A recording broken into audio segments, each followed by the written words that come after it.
Hey everybody, my name is Saj Purple Blackwell, founder of PQRadio1.com and proud member of WHYY's NICE, News and Information Community Exchange. And today, we're in my hood, right over 52nd and Market, and we're asking our neighbors how they're processing the Chauvin verdict, and if they're feeling a sense of relief after anticipating yet another uprising. So I'm talking to my neighbors on 52nd Street, and we're talking to Tammy today. Now, after the Chauvin verdict, how are you processing it? Are you feeling relief? Are you feeling anxiety? Honestly, I'm not feeling anything right now. I'm still waiting. Okay. I honestly thought I would feel relief. Mm-hmm. You know, I was waiting for the verdict with my boss, who happens to be a white Jewish woman. Okay. And we were both awaiting the verdict. We both rushed to the TV when we heard there was a verdict out, and the verdict was dropped, and I didn't feel what I thought I was going to feel. Right. Because of that anticipation, did you not think he was going to be guilty, or?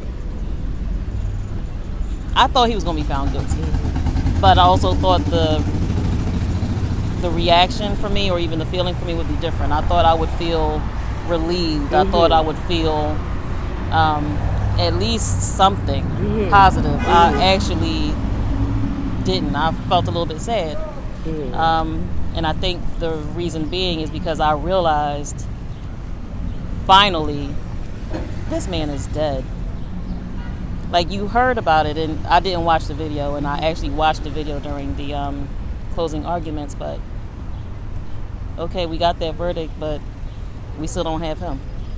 That's a very important point. Now, being as though you live right here, off of 52nd Street, and you've experienced, not one but two different uprisings and unrest. Were you anticipating another unrest, and how did you feel knowing that nothing happened after that? Honestly, I prepared. We got more food. Okay. Made sure that our licensed right. Weapons had enough ammunition if need be. Okay. Wow. We started exercising, working out. Like, listen, this is. I'm going to need the energy. I'm going to have to make sure we had our exit strategies. It was deep. It was real because we literally went through it. We stood right here and saw things on fire. Right. I was with you. We were together. I don't know. I just felt. I feel like it's not over yet. Wow. Well, that's a very important point because a lot of people right now on 52nd Street feel the same as you. There is a bit of relief, but there's still anticipation and anxiety because technically it's not over. It's not over. And then what next? What happens at the next murder? Because there is going to be another murder.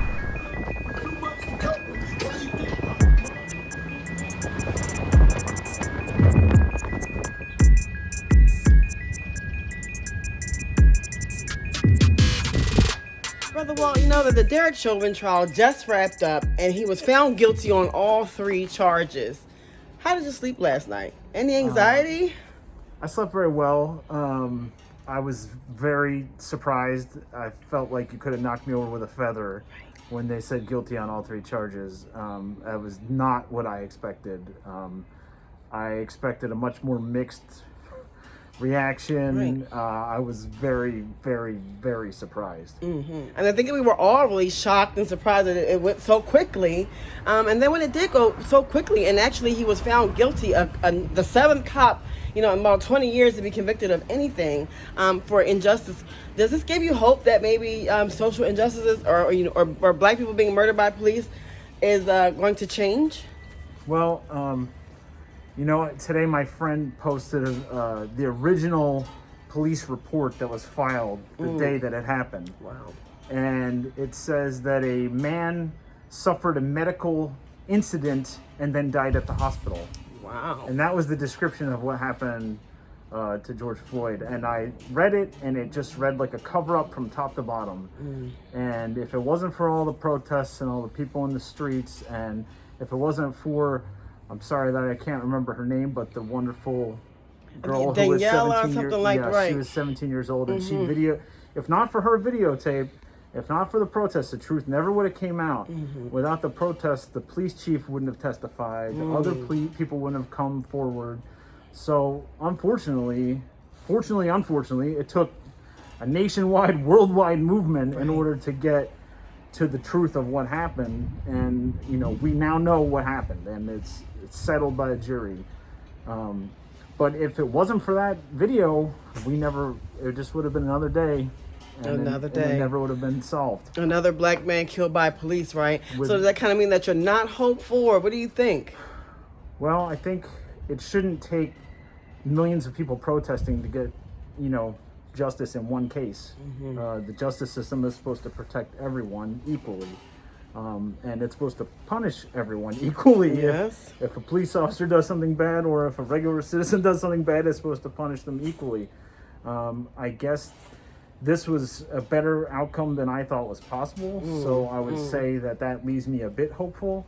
But then there's just seems to be every day in the news, there's another case, another case. So, but I think if anything positive can come out of this situation, one of the things would be that police understand that they will be held accountable in these situations, and people behave differently when they know that they will be accountable, rather than if they think that they'll always get away with whatever they do. Very well stated. Thank you very much, Brother Walt. PQRadio1.com, Saj Purple Blackwell, WHYY, nice, baby. You know how we do.